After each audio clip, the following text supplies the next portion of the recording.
যেভাবে প্রজারা ওই লোকটাকে চিনে নিয়েছে, তাতে এটাই প্রমাণ হয় যে ওই লোকটাই আসলে বড় রাজাবাবু। আর এটাও সত্যি যে রক্ত রক্তকে ঠিকই চিনে নেয়। ফুলকি নিজেও ফিল করেছে সেই টানটা, প্রথমে নিজের মায়ের প্রতি, তারপর নিজের বাবার প্রতি। ও প্রমাণ করার জন্য উঠে পড়ে লেগেছে যে উনিই বড় রাজাবাবু। বড় রাজাবাবু যদি বেঁচে থাকে তাহলে ফুলকি আজ নয় কাল প্রমাণ করেই ছাড়বে, সেটা আমি ভালোই বুঝতে পারছি।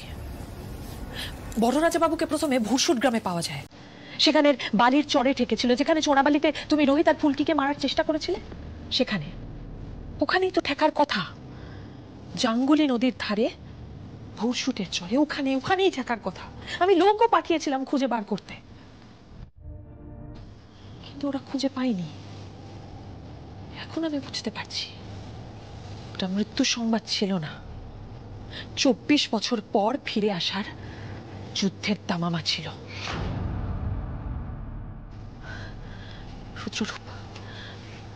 রুদ্ররূপ আমার পায়ের তলা থেকে মাটি সরে যাচ্ছে। যেভাবে হোক বড় রাজা বাবুকে শেষ করতেই হবে, না হলে আমি আমার সমস্ত কিছু খোয়াবো। আর সেটা কিন্তু তোমার জন্য খুব একটা ভালো হবে না। এই যে তুমি তোমারই মতন দেখতে একটা লোককে জেলে বসিয়ে রেখে নিজে ফেরার হয়ে রয়েছো, একের পর এক অপরাধ করে চলেছো। টাকা পয়সা সম্পত্তি ক্ষমতা যা যা চাও না সেগুলো পাওয়া হবে, না জেলের বাইরে থাকা হবে। তাই বলছি, যদি নিজের ভালো চাও তাহলে যেভাবে হোক বড় রাজা বাবুকে শেষ করো। নবাবগঞ্জ তোমার জায়গা, ফুলকি সেখানেই বড় রাজা বাবুকে নিয়ে গেছে। আরামসে প্ল্যান করো, এটাই কিন্তু আমাদের শেষ সুযোগ, তাই ভুলের কোনো জায়গা নেই। কথাটা ভালো করে মাথায় ঢুকিয়ে নাও।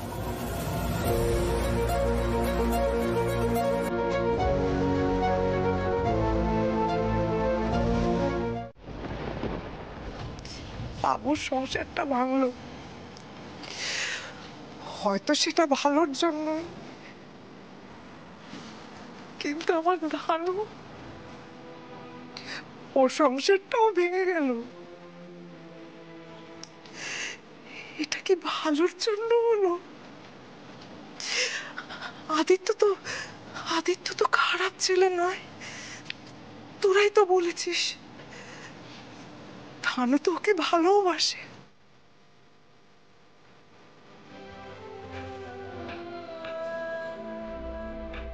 ফুলকি মেয়েটার সংসার ছেড়ে বেরিয়ে এলো শুধু তোর পাশে দাঁড়াবে বলে। ওর সংসারটা আর জোড়া লাগবে তো কি জানি, আমি তো জানি না।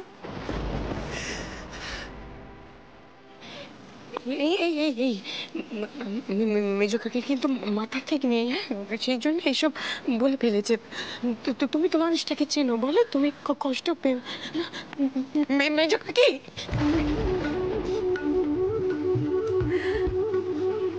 এই সবটা সত্যি আমার জন্যই হলো।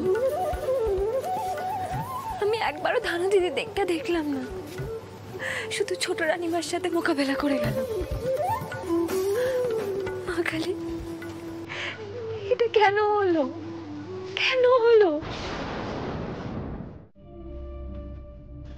আচ্ছা না কেঁদে বলো কি হয়েছে। আমি খুব খারাপ স্যার, আমি খুব খারাপ। কেন মনে হচ্ছে কথাটা? আমার জন্য ধানু দিদির সংসার ভেঙে গেল। ধানু দিদি তো আদিত্যদাকে ভালোবাসে বলুন, ধানু দিদি তো আর আদিত্যদার কাছে ফিরে যেতে পারবে না। সব আমার জন্য না, সব। কে বলেছে কথাগুলো? মা? না স্যার, কেউ বলেনি, আমার নিজের মনে হলো। আমি তো নিজে বুঝতেই পারিনি যে ধানু দিদির এত বড় ক্ষতি হয়ে যাচ্ছে আমার জন্য। আপনি এক্ষুনি আদিত্যদাকে ফোন করুন, এক্ষুনি।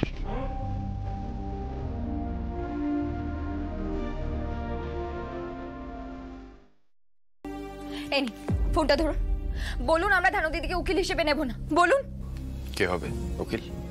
যে খুশি হোক স্যার, আপনি বলুন আমরা ধানু দিদিকে নেব না। বলুন। ফুলকি, ধানু নিজের শ্বশুর বাড়ি, নিজের সংসার ছেড়ে এসেছে শুধুমাত্র তোমার পাশে দাঁড়াবে বলে। তোমার হয়ে কেস লড়বে বলে ধানু এসেছে এখানে। আজকে আজকে দিদি, তমাল, পিয়াল, ধানু, আমরা সবাই লড়াই করছি তোমার বাবা মার জন্য, যাতে যাতে তুমি তোমার বাবা মাকে ফিরে পাও, যাতে তোমার বাবা মার অধিকার তুমি তাদের ফিরিয়ে দিতে পারো। আর তুমি এভাবে হেরে যাচ্ছ। হ্যাঁ,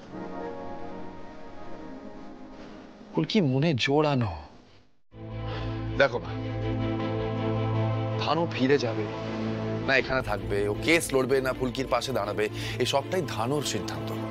আর ধানুর হয়ে সিদ্ধান্তটা নেওয়ার অধিকার না তোমার আছে না আমার আছে, রাইট?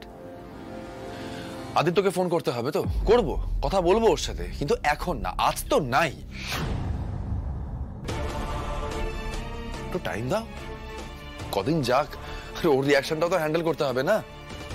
কিন্তু এখন না, এখন ধানু কেন ফিরে চলে এসেছে, কেন শ্বশুর বাড়িতে নেই, কেন এখানে আছে, প্লিজ এখন এগুলো নিয়ে মাথা খারাপ করো না তুমি। আর এখন আমি তো আদিত্যকে ফোন করবোই না, তুমিও দয়া করে তুমি ফোন করে বসো না, যেরকমটা আগের বার করেছিলে। এটাই তো শেষ কথা, তাই তো? বড় রানীমা যখন এই বাড়িতে এসেছিলেন তখনও তুই আমাকে ফোন করতে বারণ করেছিলি। কত বড় একটা বিপদ হয়েছিল ভাব একবার। আমি যদি ফোনটা তখন না করতাম, তা বিপদ যদি হয় তাহলে বিপদ যখন হবে তখন দেখা যাবে, ঠিক আছে? বিপদের ভয় এখন কোনো ভুলভাল অন্যায়ের সঙ্গে আপোষ করতে পারবো না মা। ধানুর সংসার ভেঙে যাচ্ছে, সেই জন্য মা, সংসারের থেকে না ডিগনিটি, সম্মান এগুলো অনেক বেশি বড়, অনেক বেশি ইম্পর্টেন্ট। তোমার থেকেই তো শেখা এগুলো, তাই না? তুমি তো শিখিয়েছিলে।